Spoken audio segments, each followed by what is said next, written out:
El Real Madrid perdió contra el Liverpool en Anfield, un campo muy complicado, pero fueron peor las sensaciones y la cara que se nos quedó a los madridistas que el propio 1-0. Hay mucho que rajar hoy.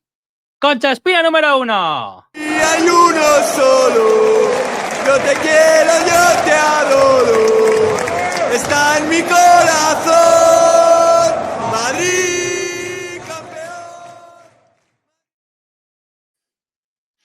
Bueno, Cefas Garrett, ¿cómo estáis? Aquí de nuevo grabando a horas que igual no son las más adecuadas, pero siempre comprometidos para tener lo antes posible el podcast a nuestros fieles oyentes. ¿Cómo estáis? Buenas noches, chicos. Bueno, pues fue un partido complicado, un partido duro de roer, sobre todo la segunda parte. Y siempre que el Madrid pierde, pues el día siguiente es complicado porque las hienas salen al cuello de los ganadores. Pero bueno, hay que seguir remando. Es verdad que hay mucho que mejorar, pero no podemos seguir pensando ya 24 horas después en las derrotas, sino pensar en el domingo y poco más. Bueno, pues efectivamente creo que, como bien se habló en este programa, partido absolutamente trampa contra un rival que parecía que estaba herido, pero que evidentemente en su casa pues fue otra cosa y bueno, hablaremos sobre ello, pero golpe de realidad bastante serio que nos hace un poco pensar en lo mismo no estamos para estos trotes, lo mismo el equipo está para la competición doméstica y todavía para llegar a unos semis de Champions y poder competir el título todavía queda un poco. Y esa es mi impresión. Bueno, la verdad es que creo que este va a ser de los podcasts más cañeros. La segunda derrota del Real Madrid desde que existe Concha Espina número 1. Nuestro programa, no nuestra amistad, que ya está ya de hace más de 2 décadas. Pero me gusta rajar con vosotros del Real Madrid y es bonito hablar en la victoria, pero también tiene bastante su punto criticar o querer quemar todo en la derrota.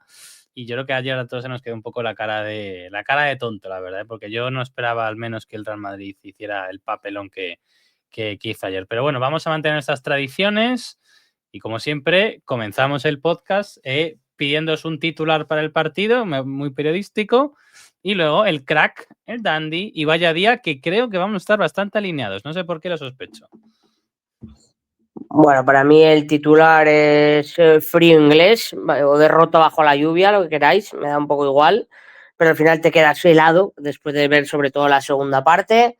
Para mí vaya día, bueno, el crack evidentemente es Thibaut Courtois, no hay que hacer mucho más. Creo que si no nos vamos sobre todo con un 3-0, un 2-3-0, es básicamente que es las ocasiones más claras, creo que es porque el gigante belga estuvo otra vez como ya estuvo en la final en su día y como creo que está habitualmente, que es en donde tiene que estar, y ayer otra vez haciendo milagros, es la peor pesadilla del Liverpool, y así lo veían algunos jugadores que ya le hacían gestos de como diciendo, déjate meter alguno, que va, como ya vimos a Van Dijk o alguno más.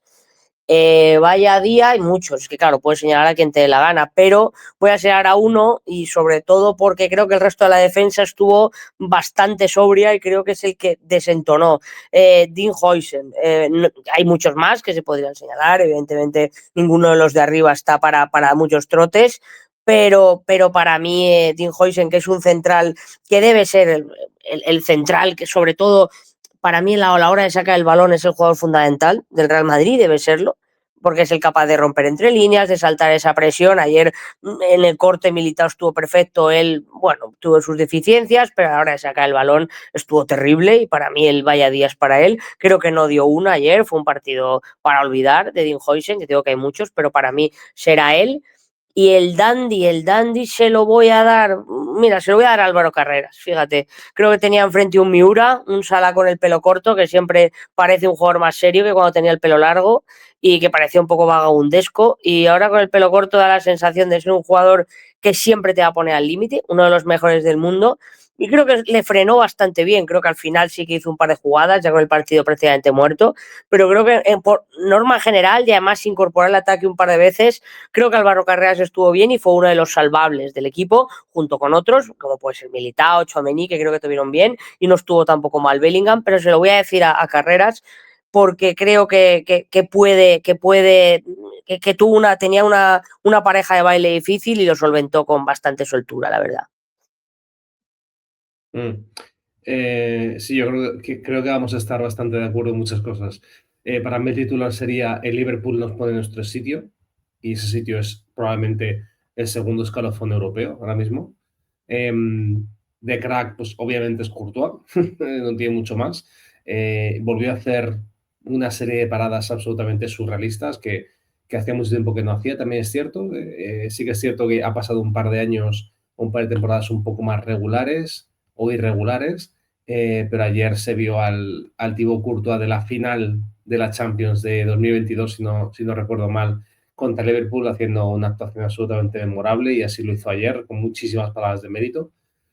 Yo coincido del Dandy, para mí es Carreras, a mí es el que más me gustó ayer en defensa, creo que secó muy bien a Salah y no solo por un tema físico, como quizás le pasó a Vinicius con su defensor, que fue un tema también físico, sino que también por entendimiento del juego y habilidad para meter la pierna y robar el balón, yo creo que lo hizo genial, pero genial, me parece un gran jugador y me alegra que vaya recuperando un poco la confianza que quizás perdió contra el Atleti, donde salió bastante señalado también.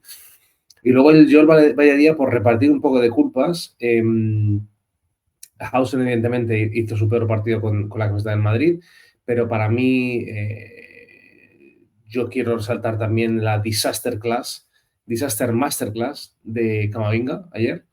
Creo que es un jugador que todavía no le han encontrado muy bien el sitio, yo creo que no es un jugador que pueda ser titular en el Real Madrid. Creo que en la primera parte le puso a jugar por la derecha, Xabi Alonso, y fue un desastre. Y tú, como decías antes, Stefas, la primera parte y la segunda fueron diferentes porque la segunda metió a Güler por la derecha porque con Camavinga no hacía nada y no creo que tampoco mejoraba mucho la cosa. Yo creo que hizo muy mal partido y para mí lo deja, no voy a decir tocado porque evidentemente es muy joven y queda mucha temporada, pero se está empezando desde mi punto de vista, a tener que abrir ciertas conversaciones sobre, oye, este chico dónde le vamos a poder jugar, este chico cuál es su rol en el equipo, este chico qué posición tiene que ocupar, porque actualmente no se le está encontrando y nos está costando, quizás no derrotas, no quiero personalizar las derrotas solo en él, pero entiendo es un jugador que no está aportando nada. Entonces, yo creo que ayer fue un partido muy deficiente por su parte y muestra también las deficiencias que tenemos en el centro del campo, que ahora lo comentaremos, pero bueno, Javier Marcos, ¿tú qué? A ver, para mí el titular sería Baño de realidad. Creo que estábamos muy ilusionados con el Real Madrid y le veíamos ya a la altura de los mejores. Los Power Rankings le decíamos, pues mira, pues seguramente esté al nivel o puede estar al nivel del PSG, que es el actual campeón, de Bayern de Múnich, que empezó la temporada como un tiro, del PSG Bayern Múnich. Yo metería también al Arsenal, que también está dando una impresión, una solidez única en Europa. Y decimos, bueno, el Real Madrid igual puede estar a esta altura y no. El papelón del Wanda y el papelón ayer para mí confirman que estamos en un segundo escalón. No sé si en el primero puede estar arriba, pues no sé si en el primero puede estar también un Manchester City que está recuperando su forma o no. No sé si en el primer escalón, desde luego el Barça parece que no está, pero desde luego nosotros no estamos a la altura de los mejores equipos de Europa. El Liverpool desde luego no lo ha estado hasta este momento. Recordemos que lleva 6 derrotas seguidas hasta que justo recuperó la semana pasada. Ese sería mi titular. El crack evidentemente es Thibaut Courtois. La actuación es memorable. Creo que son 8 paradas. Goles esperados estaba en 3 el Liverpool y se queda en 1, con algunas paradas que son auténticas salvajadas. Para mí es difícil, o sea, yo tenía alguna duda sobre Courtois después de la lesión que tuvo un año fuera del terreno de juego, el año pasado no fue tan bueno, pero la exhibición que dio hoy es, o sea, creo que ningún portero del mundo puede tener este nivel. El Valladolid se lo dio a Dinhausen. Creo que en un equipo, en un partido muy mal a nivel colectivo de muchos jugadores. Camavinga está mal, creo que Kylian Mbappé está especialmente mal. El partido de Hausen es muy malo porque falla en defensa y falla en ataque. Yo que Dinhausen sea un poco blandito a veces, bueno, pues puede ser, tiene 20 años, un central muy joven y creo que hay una dureza que se tiene, pero hay otra que se gana con los años. En el gol, McAllister es una marca suya, a pesar de ser 10 centímetros más bajo.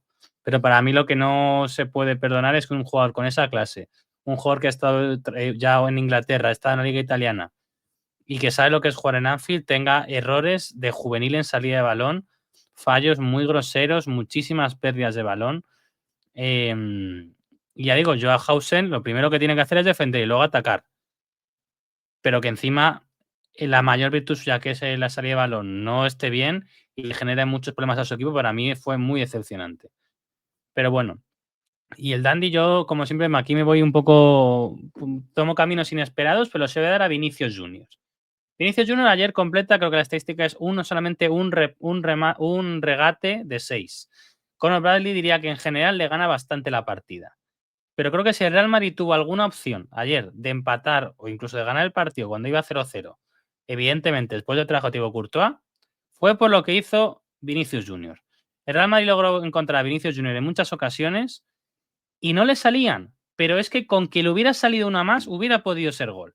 La segunda parte le genera una ocasión a Kylian Mbappé, que recuerdo que tira sobre las nubes. Recuerdo en la primera parte una combinación muy buena de él, que luego toca, se la deja, una jugada muy buena, que se la deja a Jude Bellingham. Jude Bellingham inicia la jugada, se la pasa a Vinicius, desborda en banda muy bien, Bellingham da un toque muy, muy cortito y Mbappé la tira a las nubes, ¿no? Pero siempre que el Madrid transitaba, lo hacía a través de Kylian Mbappé, de Vinicius Junior. Si ves el mapa del calor del Madrid, que lo voy a intentar compartir luego, Vinicius fue el jugador más adelantado, bastante más que Mbappé. Estaba un poco haciendo la guerra por su cuenta, ya digo, Bradley le ganó la partida, fue superado, no fue de los 3 o 4 mejores jugadores de Real Madrid, pero si vi esperanza en algún momento es porque Vinicius Junior tradicionalmente ha jugado muy bien contra el Liverpool y porque creía que tiene una opción. Y no le salieron las cosas, pero fijaos, estando mal Vinicius y Mbappé, creo que un mal Vinicius da mucho más de lo que da un mal Kylian Mbappé. Pero bueno, estas son nuestras primeras titulares del partido y lo primero que os pregunto es por la alineación. Yo creo que podemos estar todos de acuerdo en que poner a Camavinga de extremo derecho igual no es la mejor de las ideas, pero os pregunto si esta idea de Xavi de jugar con el 4-4-2, con Camavinga en banda derecha, de extremo derecho, en teoría para cerrar un poco el medio campo, pero al final quienes están en medio eran Tchouaméni, Güler y Bellingham, y entonces por puras ocupación de espacios, quien estaba delante Fede Valverde de extremo volante derecho era Camavinga. Os pregunto, ¿creéis que esta decisión fue tan importante, fue tan condiciente? ¿Creéis que poner a Camavinga de extremo derecho, de volante derecho, es uno de los mayores errores o uno de los problemas del partido? O que, bueno, o que fue un factor, pero realmente hubo problemas mucho más importantes que ese. ¿Qué pensáis del primer tema polémico que fue el 11 de Xabi Alonso? Yo creo que Xavi tira lo seguro, es el equipo que le salió bien contra el Barça, creo que se hizo uno de los mejores partidos de la temporada, de los 3 rivales duros que te has enfrentado, creo que el mejor partido es contra el Fútbol Club Barcelona, que sí, que tenía bajas y todo lo que queramos, pero creo que es el mejor partido que hace el Madrid y le sale bien con ese esquema, ¿no? Quizá a lo mejor Jude Bellingham un poquito más cerca del área, ayer pues necesita también trabajar más. Creo que Jude Bellingham ayer hizo un buen partido, no creo que se le pueda reprochar nada, creo que lo intentó y que creo que tuvo la ocasión más clara del Madrid, apareciendo bien entre líneas, combinó, peleó. Es verdad que hace una de las cosas que a mí es lo que más me preocupa de ayer, que es la falta de competitividad. Yo creo que tú puedes jugar mal, pero el partido, después de lo que hace Courtois, si tú no regalas faltas, si tú te estás viendo que el balón parado te están destrozando, no regales faltas, no hagas una falta en la frontal, eso es una falta de competitividad y de veteranía que muchos jugadores no hacían en su día y eso te lastra mucho, pero a partir de ahí yo creo que Xavi se ajusta a su 4-4-2 teniendo condicionamiento total porque su banda derecha tiene que ser Fede Valverde, que es el que tendría que haber estado por delante por Camavinga, pero no tiene un lateral después de las 2 lesiones, no tiene todavía en ritmo de competitivo a Trent Alexander-Arnold y entonces decide hacer lo que le salió bien contra el Barça. A partir de ahí, yo creo que el partido tiene muchas fases. El partido no es siempre de hecho, una de las cosas que más me preocupa, aparte de la falta de competitividad, es que tampoco el Liverpool jugó no le vi a ese Liverpool aplastante con el balón que podía haber en otras ocasiones, y la mayoría de ocasiones te la generó un balón parado y en errores tuyos propios. Si el problema es que el Madrid se pegó un tiro en el pie ayer, si el problema real del Real Madrid es ese, que el Liverpool no te avasalló con la pelota, no te avasalla en ningún momento, te avasalla en función de los errores que tú cometes. El Madrid desde el minuto 10 hasta el minuto 30 y pico, después de la buena salida del Liverpool, el Madrid domina al ritmo de partido. El Madrid hace un montón de errores en Liverpool en salida de balón, el Madrid logra que el Liverpool no complete 10 pases seguidos durante varios minutos. El problema es que cuando mejor está el Madrid, Dean Huijsen les da vida, regala un balón atrás en un error defensivo terrible de fundamento que hace que Mo Salah dé un pase y tenga que hacer Courtois el primer paradón a Ekitike, o como se llama, que no me sale el nombre, perdón. Y a partir de ahí el Liverpool coge vuelo. Lo que no se puede permitir es la salida de la segunda parte. Yo creo que el planteamiento le salió bien contra el Barça y decidió seguir así. A partir de ahí hay errores groseros, que un jugador no sea capaz de dar un pase como Camavinga en todo el partido, tampoco lo puedes culpar al planteamiento, no puedes culpar al planteamiento que Arda Güler no encontrase su hueco en el medio del campo porque se iba demasiado arriba a veces, luego baja al medio del campo, y en el momento que mejor jugó el Madrid fue cuando Güler logró quedarse en el medio del campo y logró tener un poquito más la pelota, o el mejor en medio del campo fue Tchouaméni a una diferencia abismal, creo que rompió líneas y que supo encontrar una serie de huecos que fueron bastante importantes a la hora de generar ocasiones. A partir de ahí, pues es que el Madrid, el problema es que la mitad de las ocasiones del Liverpool fueron en córners, 3 córners seguidos, 3 remates solos que hace 3 paradones Courtois. Eso es muy difícil achacarlo al planteamiento. Es más, para mi error de una, no sé si es que alguien no se enteró bien de cómo se defendían los córners, o es que alguien tiene que dar una voz en ese vestuario y decir a Xavi, oye, no podemos defender en zonas sin movimientos, habrá que defender al hombre cuando Vinicius está con Van Dijk en un córner. Es que el planteamiento está muy bien, el planteamiento sí tiene una serie de directrices que tienen que marcar cada uno de los futbolistas, pero las tienes que aplicar en el campo. Entonces yo creo que hay que darle la culpa que tiene, evidentemente, siempre al entrenador, porque va a ser uno de los principales culpables, y esto es así, pero también a la acción individual de los futbolistas. Y creo que hay que señalar a determinados jugadores que no dan la talla. Entonces las culpas se reparten, aunque evidentemente siempre el principal responsable va a ser Xavi. Sí, yo estoy de acuerdo con Cefas en que es una combinación de situaciones, pero para mí, y como decía Cefas, yo también creo que sale con la opción más segura. La opción más segura no es salir con un 4-3-3 con Brahim de extremo derecho. La opción más segura es tirar con el 11 que te ha resultado bien en el partido contra el Barça. Y punto. Ya está. ¿Qué pasa? Que ese mejor 11, entre comillas, que puedes sacar revela fallos estructurales tremendos, ¿no? Y, por ejemplo, ese fallo estructural, uno de los fallos estructurales claros es el centro del campo del Real Madrid. Y esto se habla y en muchos foros y en muchas conversaciones se habla hasta la saciedad de lo que nos falta el fútbol en el centro del campo.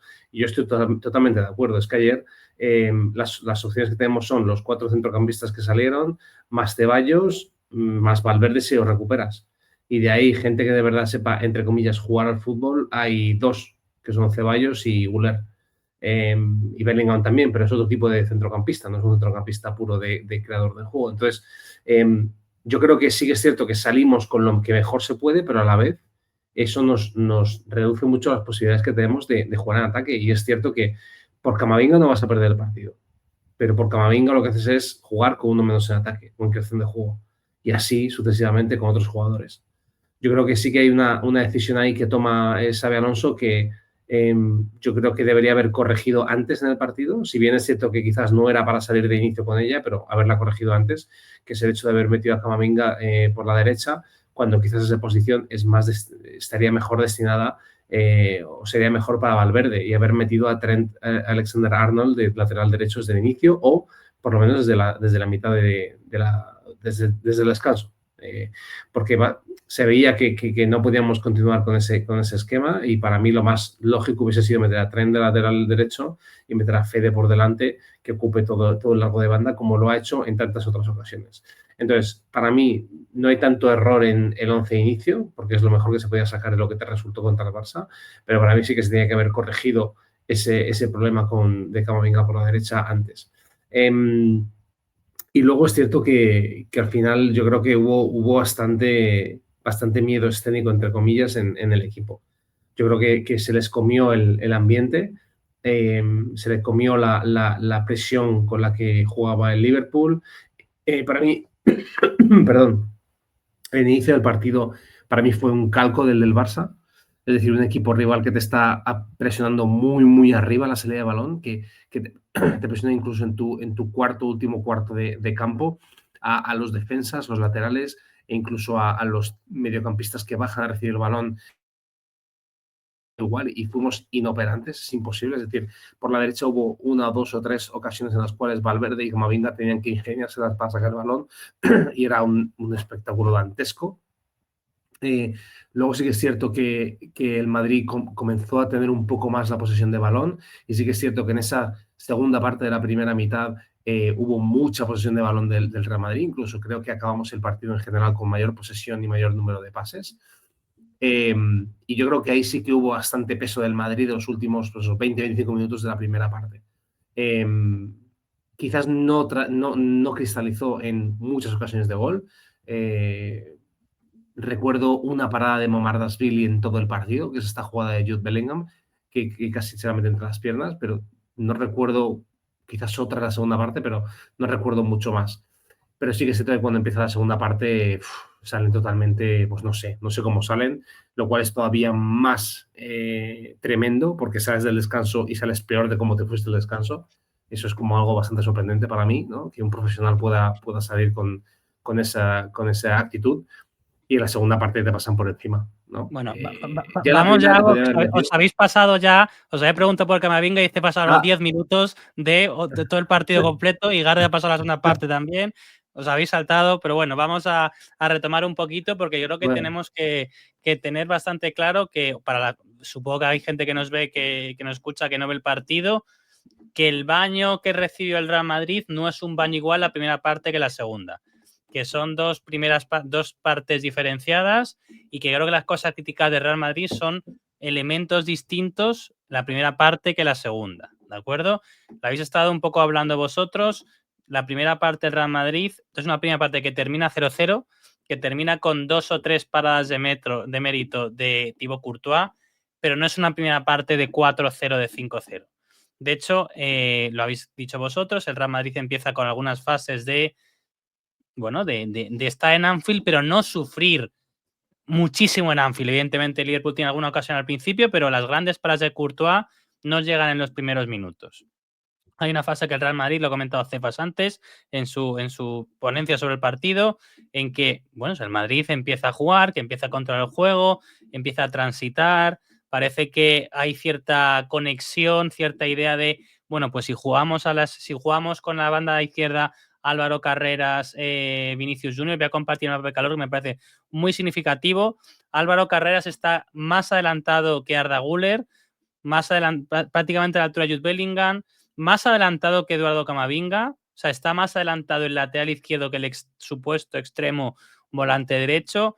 El Real Madrid percute muchísimo por esa banda, sabiendo que la banda derecha de Liverpool tiene dos problemas. En primer lugar, que Mo Salah a estas alturas de la película le cuesta mucho bajar en defensa, y en segundo lugar, que Conor Bradley, que ayer hizo un partidazo, pues a priori era el lateral suplente de este equipo. El lateral era Frimpong, por el cual se desembolsó este verano una buena cantidad, después de la marcha de Alexander-Arnold.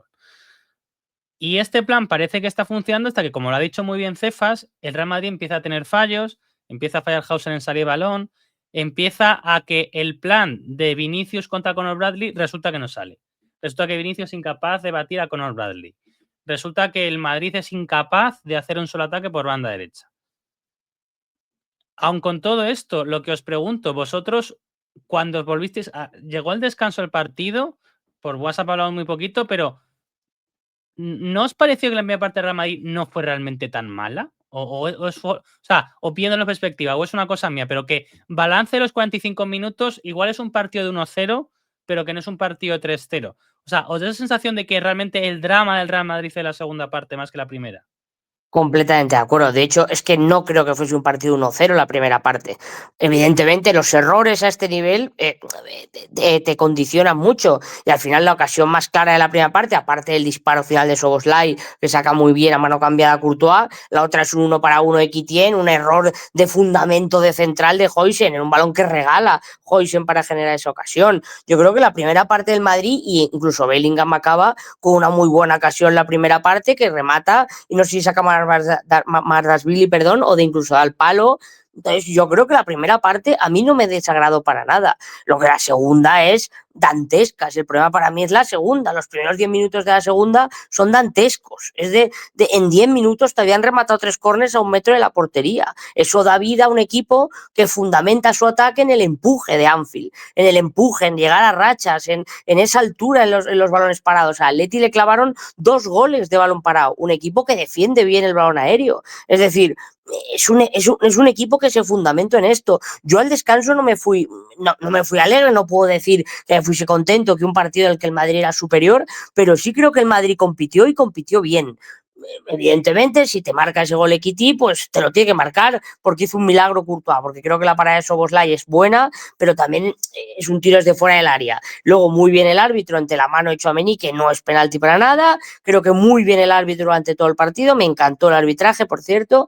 Hay que señalarlo porque si esto pasa en España, el partido acaba con 7 expulsados, 2 penaltis y 4 tal, y ayer estuvo fantástico un arbitraje europeo una vez más. Y creo que la primera parte a mí no me deja malas sensaciones. Me deja un equipo que compite, un equipo que no crea peligro, salvo esa de... Creo que hay 2 o 3 combinaciones, una vez que llega Tchouaméni, que rompe muy bien en salida, que pega desde la frontal y el tiro no acaba bien. La jugada que has señalado, en la que muy bien Bellingham deja de primeras, una buena jugada de Vinicius y Mbappé no logra engatillar bien porque se le viene el balón muy encima. Y la última de Bellingham. Creo que la primera parte es muy pareja. Creo que si nos hubiésemos ido 1-1, tampoco el partido hubiese sido una locura, y el problema para mí viene en la segunda y en la salida de la segunda. Para mí es evidente. Sí, bueno, como comentaba antes, para mí la primera parte, los primeros compases me recordaron mucho al partido contra el Barça, con un equipo que no podía sacar el balón jugado, pero sí que es cierto que hubo un momento que hubo un cambio de tendencia en la primera parte y empezamos a tener el balón y se empezó a jugar y empezamos a llevar básicamente la voz del partido y el transcurso del partido, ¿no? Entonces, sí, creo que fue una buena, no voy a decir una buena primera parte, pero fue decente. Sí que para mí fue una primera parte en la cual llevamos poquísimo peligro. Y salvo una ocasión que creo que es la de Bellingham, no llevamos ningún tipo de peligro, con lo cual fue una posesión bastante infructuosa en ese aspecto. Pero bueno, primera parte de mucho respeto, primera parte de mucho control de balón y de intentar no cometer errores. Todo lo contrario de lo que fue la segunda, básicamente. Sobre la segunda parte, que yo creo que es donde está el tomate, ¿de acuerdo? Os separa un poco los pies porque creo que merece más análisis por nuestra parte la segunda parte que la primera. La primera parte es un partido competido en Europa, el Liverpool es superior, tiene más ocasiones claras de gol, genera más peligro, juega en su casa, no hay campos en Europa como el Anfield, salvo el Bernabéu, el Allianz, y yo creo que para de contar. Pero la segunda parte del Madrid se viene abajo. La estadística, yo creo que en los grafismos tampoco lo muestran del todo claro, pero en la segunda parte del Real Madrid prácticamente desaparece el mapa y el Liverpool, ahí igual no lo percibís tan bien. Si hago un poco de zoom, igual lo vais a ver un poco más claro, pero la idea es que el Liverpool empieza a encadenar ocasiones como si no hubiera mañana en el descanso, de una forma, no se ve la verdad demasiado bien, pero bueno, empieza a encadenar ocasiones como si no hubiera mañana. O es un martillo pilón. El gol del Liverpool se ve venir. Cuando alguno de vosotros igual vio el Liverpool Atlético de Madrid hace un mes o algo así, que el Liverpool al final gana el Atlético de Madrid, cualquiera que viera el partido pensaba, es que el gol de Liverpool está al caer, y efectivamente al final acabó cayendo.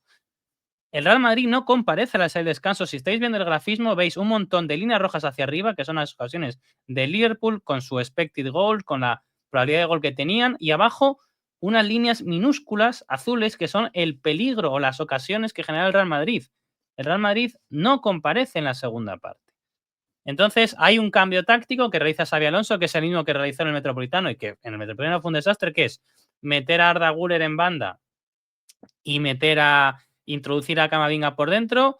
Pues se podría pensar para que, bueno, que Güler estuviera en banda, pero realmente se cerrara y la banda entera fuera para Fede Valverde, porque igual viendo que el Liverpool estaba siendo su primer medio campo, la verdad es que McAllister, Szoboszlai y Gravenberch dan una absoluta exhibición a todos los niveles. Szoboszlai más adelantado, prácticamente ejerciendo como media punta. Si los que sois panenquitas veis el mapa de calor, veis que Szoboszlai, la posición habla de que está cercana a McAllister, pero a la hora de presionar sí que subía más arriba. Da un auténtico baño al centro del campo. Igual por eso Xabi Alonso quiere meter a Camavinga para un poco meter más músculo en medio campo. pero al alejar a Güler de la base de la jugada, alejar a Güler del centro del campo y mandarle a la banda, el Real Madrid se quedó mudo y ciego en salida de balón. Fue incapaz de construir nada. Y a partir de ahí llegó un aluvión de ocasiones de Liverpool, que digo, al final es que el gol se veía venir. Os quiero preguntar en primer lugar por esto y en segundo lugar por los cambios. El Real Madrid ve que está muy mal, el Xabi Alonso ve que el equipo está muy mal, y los cambios de Xabi Alonso es meter a Rodrigo Goes, a Brahim Díaz, y el otro cambio yo creo que ya ni lo recuerdo, pero ahora lo voy a repasar, pero fue una cosa dantesca. Entonces, a mí me decepcionó Xabi Alonso, y os quiero preguntar, ¿a vosotros también me decepcionó? No solamente por cómo en la segunda parte el equipo es aplastado, y en segundo lugar porque fue absolutamente incapaz de hacer nada para remediarlo. Cada cambio diría que hacía peor al Real Madrid. Los cambios fueron Rodrigo por Camavinga, Alexander Arnold por Güler. Creo que Arnold intentó algo, pero tampoco diría que hiciera realmente nada en 10 minutos, y Brahim entró en el 90 y evidentemente fue residual.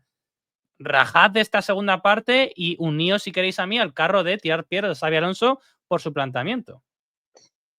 Creo que en la segunda parte todos pensábamos que el partido iba a ser otra vez un ida y vuelta, generar ocasiones. Creo que por las dos partes, creo que cuanto más minutos pasasen, los fantasmas de la mala racha del Liverpool le podía pasar facturas, lo que yo pensaba. Y ha dicho antes algo Gareth, que yo comenté en el descanso, o que yo pensé en el descanso, mejor dicho, y que lo tenía en la cabeza de que era momento de sacar a Arnold y meter a Valverde por delante. Camavinga estaba haciendo un partido terrorífico. Es decir, meterse en el sitio donde juega Valverde bien al fútbol. Yo ese cambio era el primero que hubiese hecho desde el minuto, incluso desde el minuto, aunque ya lo hagas tarde, aunque te haya metido el primer gol. Pues ya lo tienes que hacer ya. O sea, es que Rodrigo Goes sea el primer arma para intentar remontar un partido es bastante complicado. Es una cosa que no te deja frío, te deja helado. Entonces, el problema que tienes es que sales del banquillo y en los primeros 5 minutos concedes 3 córners, de los cuales 2 te rematan en prácticamente área pequeña, que te saca Courtois 2 paradones tremendos, y el tercer remate de Kittie se va por 1 centímetro por encima del larguero o a la izquierda del palo del portero. Entonces, claro, Courtois ya había un momento que les decía, me han rematado 3 corners en 1 minuto. Eso es lo que da alas a un Liverpool que ataca en oleadas, que ataca en llegadas, que ataca según mucho también no diría yo, como ese espíritu de Anfield, como también tiene el Bernabéu, de gritar que el equipo se enardece y va para arriba con todo. Si es que se veía venir porque te habían rematado 3 córners al lado del portero, a 1 centímetro de Courtois. Evidentemente, la siguiente falta, una falta estúpida de Bellingham, que es a lo que me refiero con falta de competitividad. Si estás viendo que el partido se está yendo de las manos, hay que meterle cloroformo, hay que meterle frío, ese partido tiene que empezar a quitar ese como digamos, ese resurgir del Liverpool, o esa como no sé cómo decía, esa efervescencia que tenía. Hay que meterle ese frío que metía Kroos, ese temporizador al partido. Claro, evidentemente estamos hablando de uno de los mejores mediocentros de la historia del fútbol, y es lo que el Madrid no tiene competitividad, no tiene capacidad para decir, oye, hay que parar el partido, nos están destrozando, no puede ser que nos hayan rematado 3 córners y darle más armas en el momento en el que generas más faltas en la frontal del área para que te sigan generando ocasiones de peligro, donde estaban generando las únicas ocasiones en los primeros minutos, más allá de luego ya el partido muerto al final, que te llegan 2 o 3 veces, con una muy buena parada de otra vez de Courtois a Gakpo y otra al suelo Militao que le saca a Salah. Las ocasiones principales en los primeros minutos es por arriba. No le des más armas para que te generen esas ocasiones. Y evidentemente el cambio era Arnold mucho antes, y meter a Valverde por delante. Lo ha dicho Gareth antes y estoy completamente de acuerdo con él. Es que completamente de acuerdo. Y luego arriba, evidentemente, si ya es que completa inoperancia de 2 jugadores. Ya Vinicius ya le tenía comida la tostada con Bradley, completamente me parece un partidazo tremendo. Y Mbappé, pues bueno, tuvo la más clara, hizo también un muy buena, que llegó a línea de fondo y la puso, y Rodrigo dormido, llegó 3 horas cuarto de tarde al primer palo a intentar rematar, pero es que no hay nada más. Es que yo os intento resaltar, no hay ninguna parada en Mamardashvili, es que no hay ninguna.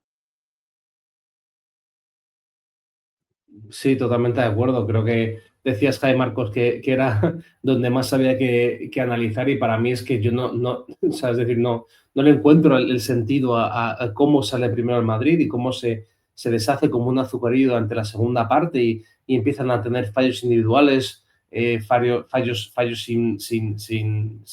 no provocados en ese aspecto, pérdidas tontas, muy blandos, mal en la presión, aturullados. Es que la secuencia de 3 corners concedidos al Liverpool fue tremenda. Para mí una muestra de que estaban totalmente desconcentrados es la cantidad de faltas al borde del área que concedimos. Es decir, yo eso no lo había visto en ningún otro partido, casi 3 o 4 faltas en el borde del área, que me recuerda al partido contra el Arsenal la temporada pasada, justo con un equipo que tiene grandes lanzadores y uno de los mejores balones parados de Europa. Y luego, a nivel soluciones tácticas, pues es lo que digo, cuando tú ves que el equipo se está cayendo, miras al banquillo y ¿qué ves? Sí, en defensa quizás ves un poco más, puedes ver a Trent, puedes ver a Fran o a Mendy o a Asensio, pero cuando tú miras al centro del campo y a la delantera, es que te encuentras jugadores que deberían ser segunda B o tercera fila del Real Madrid. Garrett, o sea, es duro que te parezca mejor meter a Fran García, Mendy 2025 o Raúl Asensio. No, o sea, que no, te parezca mejor esto que en medio de la a lo que me delantera. refiero, Habla no. muy mal de nuestra delantera, porque son jugadores No. de un nivel muy pobre.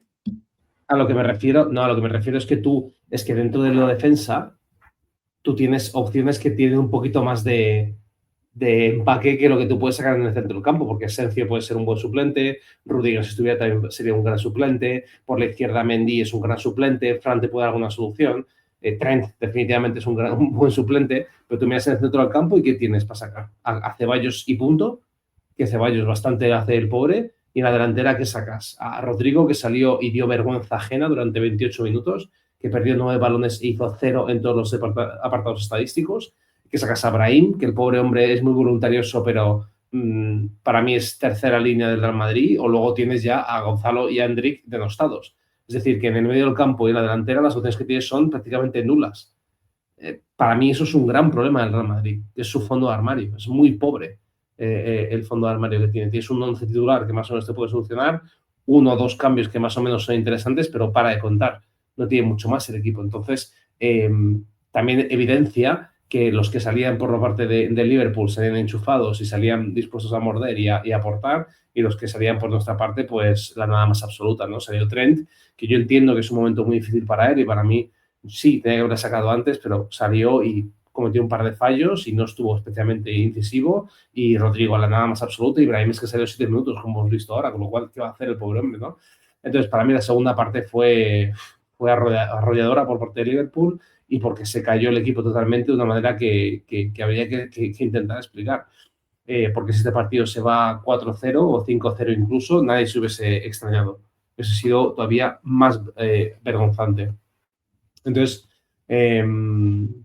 seguro que ojalá lo esté analizando, pero también podemos comentar las declaraciones post partido de Xabi Alonso, que fueron un poco, no sé, céspedman-escas, de no, hemos competido, no, ha estado bien, poca autocrítica, la verdad. O sea, la verdad es que o sea, escuchando las declaraciones de Xabi Alonso, para el que no las ha oído, básicamente esa dice que han competido bien. Yo creo que se basa en que pierden 1-0 y no pierden 4-0. Compiten bien porque tienes al mejor portero del mundo, pero bueno, la realidad es que objetivamente pierdes 1-0 en Anfield. Datos en mano, no te meten 5 como en el Wanda, ni te meten 4 como el PSG. Dice que compites bien, que han tenido posesión de balón infructuosa. Efectivamente, Real Madrid tuvo más posesión de balón que el Liverpool, es un dato objetivo. Y efectivamente fue infructuosa porque el Liverpool generó casi 3 goles y el Madrid, pues 0,5 goles esperados. Y hubo poca autocrítica. Yo quiero pensar que la crítica va de puertas para adentro. Ya han salido varias informaciones de que los jugadores están algo molestos con Xabi Alonso, principalmente porque con Ancelotti pues hacían lo que querían un poco y no tenían sesiones de entrenamiento dobles, y después de una derrota tenían día libre, y con Xabi parece que eso no se repite. Es decir, que tiene la fama de tipo duro en el vestuario, así que asumo que pues la polémica la tendrá por dentro. Yo no veo problema en las declaraciones de Xavi. Creo que el mismo ayer está muy cabreado y la toma con Xavi por sus declaraciones cuando para mí no son tan importantes. Stefas, ¿tú qué piensas? ¿Ves que Garrett y yo aquí tenemos posturas enfrentadas? Es que no, yo cuando pierde el Madrid desconecto completamente 12, 24 horas hasta grabar con vosotros y no lo escuché. Creo que que lo leí luego en la antigua red social conocida como Twitter, lo leí un poco por encima y yo creo que bueno, estuvo en su papel. Yo creo que tampoco va a decir hemos sido una mierda o no hemos jugado bien o nos han pasado por encima. Creo que evidentemente sí me recuerdo un poco lo que ha dicho Garrett, tiene sentido un poco a Xavi Hernández, en el de sí, tuvimos más posesión o mierdas de esas, pero evidentemente creo que en el papel que tiene que estar ahora mismo de intentar, oye, pues apaciguar un poco el problema que llegue, que la gente ya pues vende la temporada en noviembre, ya un partido malo y ya estamos prácticamente eliminados de todo y solo podemos competir por la Recopa si la hubiese, y pues creo que lo que intentó poner simplemente es un poco de calma, igual que con lo de Vinicius, está en su papel, luego de puertas para adentro evidentemente, seguramente les pondría a correr como unos perros, que es lo que tenía que hacer, y creo que es donde se tienen que tomar las decisiones, evidentemente públicamente, pues bueno, un poquito sin más, tampoco es que me importe mucho, la verdad, ¿eh? Bueno, yo sobre este tema ya digo, creo que... Dale, Garrett. No, yo creo que, y Cefas, aquí una cosa que hablamos en su momento, el otro día, que tú decías, oye, somos el Real Madrid, tenemos que salir a ganar y somos los favoritos en el partido y demás, y yo decía, oye, partido trampa, yo no sé, te aseguro, tal. Yo creo que ese mensaje hay que aplicarlo también a las declaraciones y a la exigencia que tenemos en nosotros mismos. Y para mí, de verdad que yo escuché las declaraciones y para mí sí que fueron rozando las declaraciones de un Coque Resurrección o de un Atlético o de un Xavi Hernández. Para mí creo que podía haber sido un poco más autocrítico sin caer en demonizarse a sí mismo o fustigarse demasiado, pero creo que el comentario de se ha competido es vergonzoso, porque te han pasado por encima, es 1-0, pero te han pasado por encima y lo ha visto todo el mundo y das una falsa sensación de conformismo con lo que has hecho, ¿sabes? No, se ha competido bien. Pues no se ha competido bien. Te han pasado por encima y si no es por Courtois te meten 4 o 5, ¿sabes? Entonces, no sé, yo creo que Xavi sí que en rueda de prensa, yo creo que es un tipo tremendamente inteligente, pero creo que en la derrota se está pasando un poco de dar ese tipo no sé, de negar la realidad casi. Y creo que se podría tirar por algo que fuera algo más con lo que nosotros los aficionados no nos conformáramos, pero nos sintiéramos bien con ello, nos sentiremos reflejados. Porque lo que no puede ser es que veamos el truño de partido que vimos ayer y que luego te salga el entrenador y te diga no, que se ha competido. Pues no, oiga, yo he visto que no se ha competido. Entonces no me diga eso porque yo he visto el partido, ¿sabes? Bueno, yo creo que estamos bastante ya... Hemos tocado todos los puntos, yo creo, del partido, o los principales.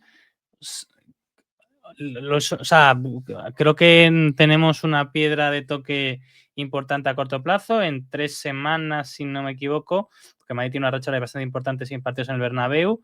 El Madrid va a jugar contra el Manchester City, va a ser la siguiente gran piedra de toques. Entonces tenemos Rayo, Celta, Rayo, para las elecciones, Celta, y luego ya vendrá el Manchester City en el Bernabéu, que pues de nuevo va a ser un partido complicado. No tenemos que ir primero a Grecia. Sí, perdón, tenemos primero, o sea, yo sé que hay varios partidos seguidos, Olympiacos en Grecia y ya finalmente Sí, me suena. En diciembre tenemos el partido contra el City, que digo que va a ser una muy buena piedra de toque y si el siguiente partido, que el Real Madrid, se le va a ver cuál es su auténtico nivel, porque ganar al Rayo Vallecano en Vallecas, pues hombre, hay que ganarle, pero y si se empata estará mal. Pero bueno, en la temporada del Real Madrid no quedará en nuestro recuerdo el partido contra el Rayo. La temporada del Madrid queda en nuestro recuerdo como lo hace en Anfield, como lo hace contra el City, como lo hace contra el Barça, contra el Atleti y contra quien nos toque en octavos o cuartos de rivales duros de Champions. Pero bueno, ¿queréis agregar algo más del partido? Si hubierais hecho vosotros otros cambios, o sea, algo más que queréis comentar del partido, ya pasamos un poco a hablar del tema del Rayo, porque cómo encarar el partido ante el Rayo después del drama de ayer va a ser un tema de conversación. ¿Algo más queréis apuntar del partido, Cefas Garrett, que os haya quedado en el tintero? No, yo creo creo que hemos estado muy bien y hemos analizado muy bien todo el partido. Simplemente apuntar, estoy viendo un poquito ahora pues el resto de partidos y demás, resultados. Es muy difícil ganar en Champions, muy difícil. Ahora está sufriendo el Inter una barbaridad para ganar al Kairat Almaty en casa. Es una competición cada vez más igualada. El Villarreal ha perdido esta tarde en campo del Pafos, 1-0. Y no es y vuelvo a decir que Gareth tiene mucha razón, y en esto sí que siempre tiene mucha razón, y siempre se la doy, en que hay que exigir mucho al Real Madrid, porque creo que somos el mejor equipo del mundo y hay que exigir. Pero creo que la Champions cada vez está más igualada, y esto es verdad, y creo que es difícil ganar. Y creo que hay que valorar también, no digo que ayer se hiciese un buen partido y hay que criticar lo que se hizo mal, pero creo que hay que poner las cosas en contexto también, ¿no? Y creo que no se puede ganar todos los partidos, lo dijiste muy bien el otro día, Javi, y creo que derrotas se pueden tener, ¿no? Se pueden aprender de las derrotas y demás. Y yo creo que hay que poner calma y es difícil los días de después no cagarse en todo, pero creo que hay que poner un poco de calma y creo que hay que dar un poquito más de espacio y ver luego ya en abril, mayo estos análisis a ver hasta dónde llegamos. Lo digo porque hay partidos en los que no están ganando equipos, salvo el Bayern, que creo que es el que más está aplastando, el resto hay bastante más igualdad de lo que creemos. Sí, yo justo iba a comentar algo en la línea de lo que dices tú, Cephas, que yo creo que vamos a ver, estas derrotas son necesarias y parecen un contrasentido, pero creo que esta derrota, si Hausen es un poco inteligente, le enseñará que por mucho que él pueda hacer ciertas cosas, que él pueda subir el balón, que él pueda intentar batir líneas con el pase, que él pueda intentar ser el cross desde la defensa, hay veces que el partido te va a pedir no hacerlo. Porque si lo haces, puede que tengas pérdidas que te generen ocasiones en contra. Entonces yo creo que es importante que estas también derrotas vengan, sobre todo para esos jugadores jóvenes, porque si lo pensáis, realmente tenemos muchos jugadores nuevos, de los cuales, incluso nuevos y antiguos, tienen poco bagaje en partidos de alto calibre europeo siendo titulares. Evidentemente, Carreras ha jugado Champions, pero no es lo mismo. Hausen, no sé si ha jugado Champions, pero desde luego que no es lo mismo. E incluso un Güler, el año pasado no era titular. Está siendo titular solo esta temporada desde que llegó.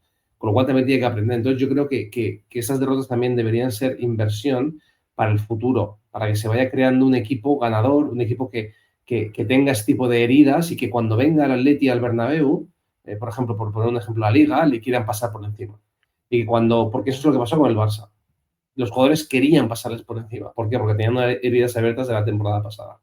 Y a veces estas derrotas también te ayudan a forjar un carácter y a forjar unas ganas de ganar a alguien que te lo ha hecho pasar mal. Y creo que de ahí se puede crecer a un equipo más ganador. Y como decía, para mí es importante porque creo que sí que es cierto que a nivel doméstico, ojalá ganemos todos los títulos domésticos, incluyendo la Copa y la Liga. Desde luego que yo creo que es bastante factible. Pero a nivel europeo veo complicado ganar una Champions en el próximo año y medio o temporada, 2 temporadas. Pero yo creo que ese camino va a ser importante para crear o recuperar un equipo ganador con tantos jugadores nuevos. Entonces, evidentemente duele y evidentemente es una puta mierda, pero yo espero que estos jugadores y este entrenador aprendan de esas derrotas y ayuden a formar una base para un equipo ganador en el futuro. A ver, yo creo que la Champions se gana en marzo. En marzo, en abril y en mayo, y se levanta entre mayo y junio.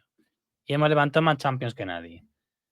Recuerdo pocos Real Madrides campeones, o sea, que nosotros la séptima, la octava y la novena la vimos siendo niños, no nos acordamos demasiado, no analizamos el fútbol como ahora. Pero de la décima a la decimoquinta, esas 6 Champions, yo creo que en pocas ellas nosotros en octubre, noviembre éramos el mejor equipo del mundo. Se me ocurre quizás la segunda de Zidane, que estábamos muy bien, veníamos de, pues eso, de haber ganado la Champions el año anterior y es el año que hacemos doblete Champions y Liga. Y yo creo que hasta ahí podemos leer. El año de la décima llevamos muchos años sin ganar la Champions y creíamos que estamos malditos. Esos penaltis, ese robo del Barça, esos penaltis contra el Bayern, esa eliminatoria tan dura contra el Dortmund. El año siguiente, o sea, eso es la décima. El año de la undécima es el cambio de temporada. Zidane llega a mitad de temporada, después de que se haya despedido a Benítez. Pues bueno, creo que parecía difícil que fuéramos a ganar la Champions, además con un Barça tan fuerte que había hecho el triplete el año anterior. La última de Zidane, el Real Madrid había hecho una temporada absolutamente calamitosa en Liga, a 20 puntos del Barça, nadie había ganado 3 Champions seguidas, el equipo pues tenía muchos problemas. Tampoco creo que en octubre, noviembre pareciéramos súper favoritos. De hecho, digo, en Liga íbamos realmente mal. La Champions de las remontadas, nadie daba un céntimo por nosotros. ¿Cómo va a ganar el Madrid algo sin Cristiano? Es imposible. Yo recuerdo amigos diciendo que era absolutamente imposible que elimináramos al PSG, ese PSG que tenía Mbappé a Messi y a Neymar, si no recuerdo mal. Bueno, nos habían barrido el año pasado el Chelsea, el Liverpool era muy fuerte. Es decir, en el 2022 nos parecía que había equipos mucho mejores que nosotros, y en 2024, bueno, si la Champions del 22 fue por Courtois y Benzema, en 2024, teniendo a Lunin y a Joselu, pues bueno, ¿cómo vamos a ganar la Champions? Era imposible. Y el Madrid las acabó ganando. Ninguno de esos Madrides parecía hiper favorito para la Champions en octubre, noviembre. Entonces, yo creo que, bueno, que es una cosa que veremos más adelante. El año pasado, a estas alturas de la película, el mejor equipo de Europa era el Liverpool. El Liverpool que ha eliminado en octavos de Champions. Un sorteo terrible, muy mala suerte, pero en octavos de Champions. Entonces, bueno, creo que lo importante ahora es pasar entre los 8 primeros, ahorrarnos una eliminatoria, pues evidentemente quedar lo más arriba posible, a ser posible, y ya está. Pero no me parece un drama. Me parece peor por sensaciones que por tema numérico. Si ganamos al Manchester City y el resto de partidos más sencillos, vamos a estar muy arriba en la tabla de clasificados, porque es muy difícil que ningún equipo haga pleno en puntos en Champions. El Barça, por ejemplo, perdió el otro día. El Barcelona, mientras estamos hablando, acaba de empatar contra el Brujas. En Brujas, o sea que bueno. Y gol anulado al Brujas a 2 minutos del final por una falta a Szczęsny. Hay que verla, ¿eh? La ha anulado en el VAR. A ver, creo que es falta, pero ha estado a puntito de perder el partido, ¿eh? Bueno, digo, el caso es que bueno, que no, que hay que quedarse, que hay que valorar lo que tenemos y no quemar las naves. Ha sido una derrota dura, ha sido un baño de realidad, pero bueno, pero podemos seguir adelante. Y ya vemos 50 minutos, creo que hemos analizado esto largo y tendido. Os quiero preguntar brevemente por el partido contra el Rayo. Básicamente, que si creéis que se ha ido a repetir los de Liverpool, es decir, va a mantener a Camavinga. ¿Creéis que igual le da la oportunidad a Arnold y sube a Valverde al medio campo? ¿Creéis que igual prueba soluciones inexploradas como Brahim de titular en la derecha, por ejemplo? Meter a Ceballos, por ejemplo, para tener control del balón en un campo tan duro como es Vallecas. Volver a los 3 centrales como tuvimos en su día. Repito, Vallecas es un campo muy difícil, muy duro. El Rayo está muy bien este año. Lo que digo siempre, ¿qué creéis y qué queréis? Igual, si no tenéis ni idea de qué va a poner Xavi, ¿qué pondréis vosotros, al menos en Vallecas?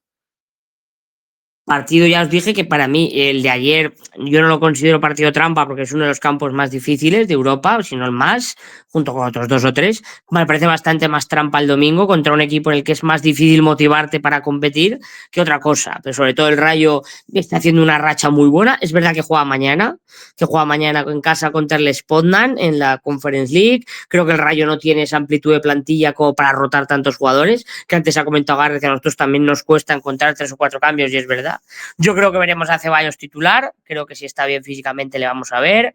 Creo que Camavinga puede también ser titular otra vez. Creo que le va a querer dar minutos para intentar que coja ese ritmo competitivo. Y a partir de ahí ya vimos que Xavi no es de rotaciones masivas. Lo dijiste tú, Javi, tienes toda la razón.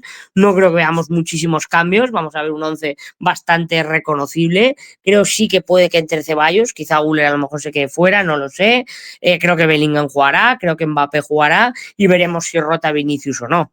Creo que es la duda más allá que yo tengo. Atrás, no sé si Asensio podrá tener algún minutito, o a lo mejor entrar titular Trent Alexander-Arnold en la derecha, que Valverde creo que tiene que pasar pruebas porque se fue me parece que con un problema en los isquios. Creo que llegaría justito al domingo, me parece. Entonces a lo mejor sí que le vemos rotar ya por un tema de necesidad. Creo que le hacían pruebas hoy, no estoy seguro.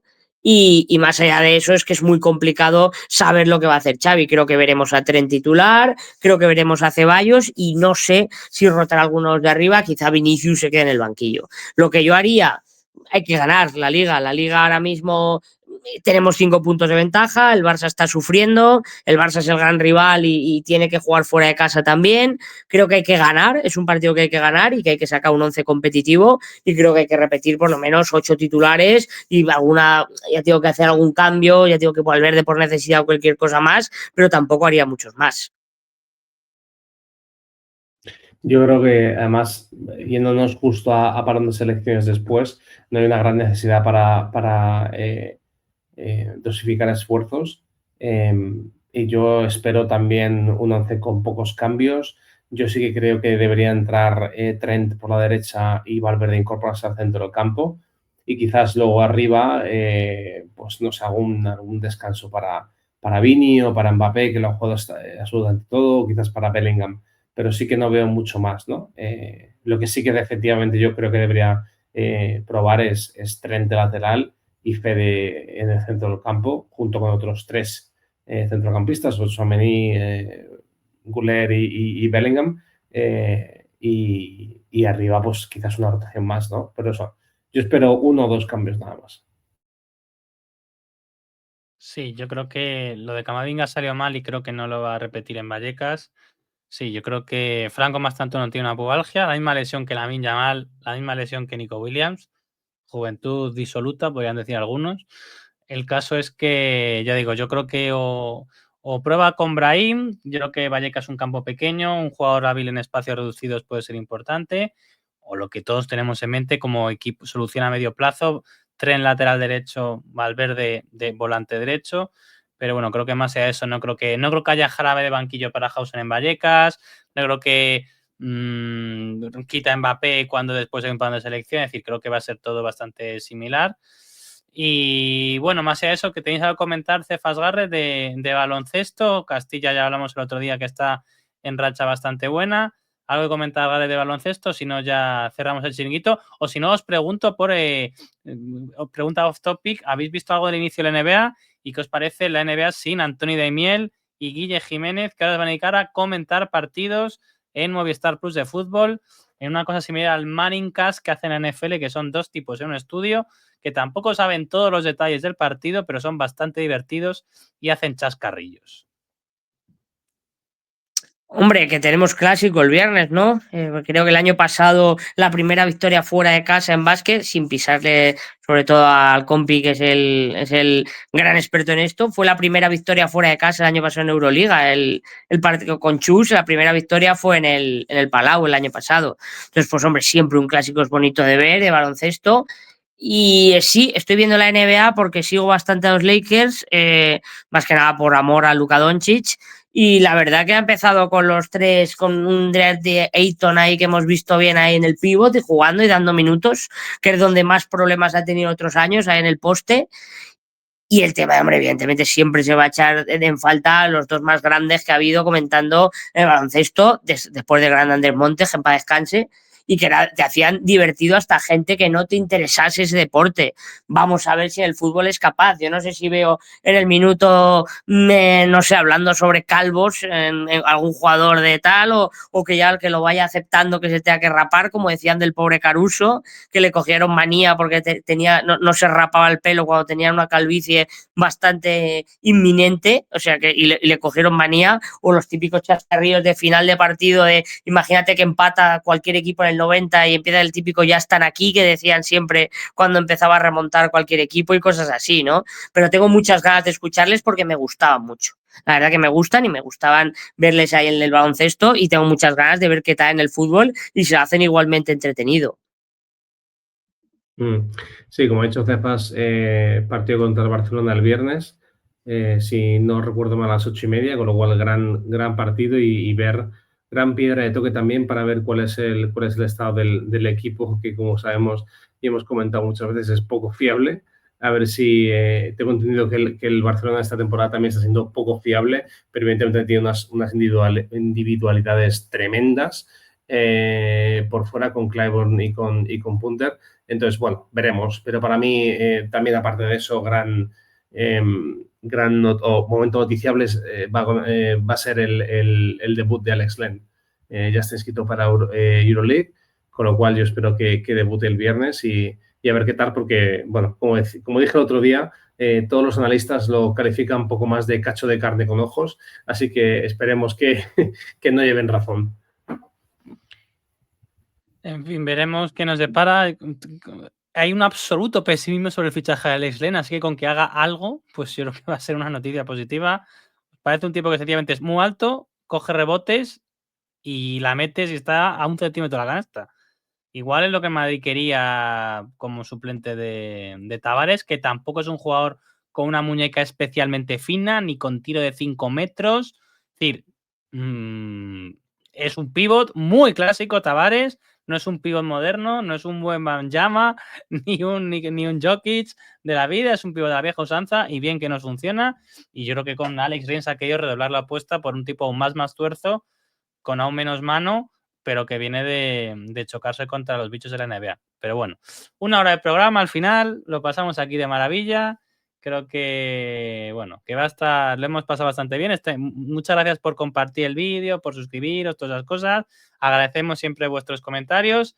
Y nada más, que bueno, que en la derrota, en la victoria, siempre somos el Real Madrid, hombre. Venga, a la Madrid, hombre, a la Madrid. A la Madrid, venga, que esto se rebota seguro. Un par de títulos caen, caen seguro.